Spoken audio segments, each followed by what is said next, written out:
All right, I'm about to make some arrow and I want to talk a bit about how I make arrow. It's so simple and it's so easy once you have your ingredients ready to go. It's the most simple and most delicious meal that I like personally, and most Cameroonians love arrow. So what I have here is goat meat that I boiled this morning and I put my fork through it. I don't even taste it in my mouth to make sure that it's done. I taste it with a fork. If my fork can go through it easily, then my teeth can go through it. So I just basically put a fork through it. I just want a fork to be able to sink in it easily, and that's how I know it's done. I seasoned it with some salt and black pepper, whatever seasoning that you want, just so it has taste. Salt is the most important one. I also have some fish here that I cleaned and I microwaved it to get it soft. And then I have some arrow here that I've been soaking since last night. I'm going to put 3 pepper in there because like the oil is going to neutralize the taste of the pepper. So you want to have more pepper than you normally would put in a certain amount of food because, like I said, there's going to be a lot of palm oil. This is my palm oil. I always put a date on when I bought the palm oil. I bought this palm oil last month, so it's been a month and it should still be good because I sometimes buy some palm oil. You want to have palm oil that is fresh because the palm oil makes a huge difference in the taste. So you want to make sure that you're using like fresh palm oil. The next thing also, I have crayfish in here.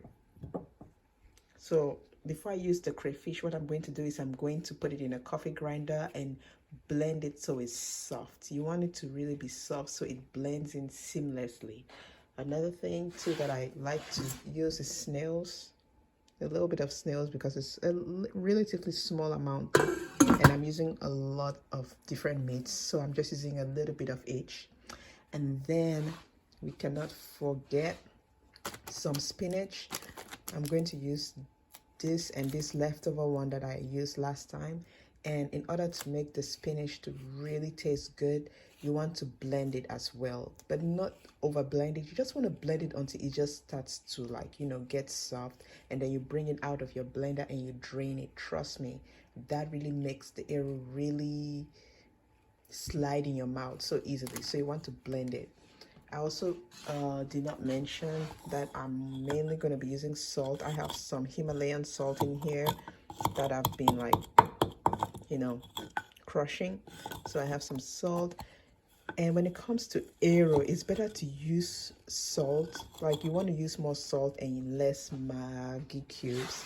And then the last thing, we're going to be having it with water for food. So this is going to be delicious, honey. I plan to have fun with this. So now that all the meats have been done, like the most important step is to cook the meats until they're done. Okay, so I've boiled everything. The last thing that I'm currently trying to cook right now actually is the snails. So when everything is done, I can just explain really quickly how I'm going to make it.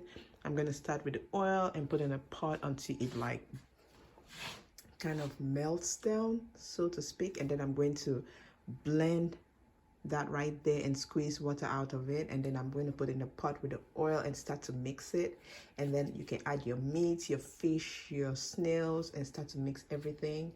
And then you can add your arrow as well and start to mix. Add salt, continue to mix it, add your pepper in there. You can blend your pepper as well, blend like 1 or 2 of the pepper. Crayfish is the last thing that you're going to add. You want to add crayfish last. So basically you're going to mix it. Add a little bit of Maggi, 1 or 2 cubes of Maggi cube, just 1 or 2. You don't want to put too much. And then the main thing to get the taste to be perfect is going to be salt. And then when you're already done and you're about to be done, that's when you're going to add your crayfish that you've blended. You want to blend a little bit. And of course, guys, I'm not going to use all of this, obviously. I'm going to use a little bit, but not too little. I'm going to use as much as I need. And then I'm going to blend it until it turns into a fine dust, of course, and then you put that last. So that's basically a quick I don't know, okay, a quick step-by-step of how I'm going to make the arrow, and trust me, it's going to turn out really, really good. So I'm still trying to soften the snails, get it to be really soft. And like I said, I like the meats and everything to really be soft and easy to chew. So that's why I'm still in the process here of trying to cook the snails. And when everything is done, then I'm going to come and show you guys how we mix everything together and get this thing tasting good.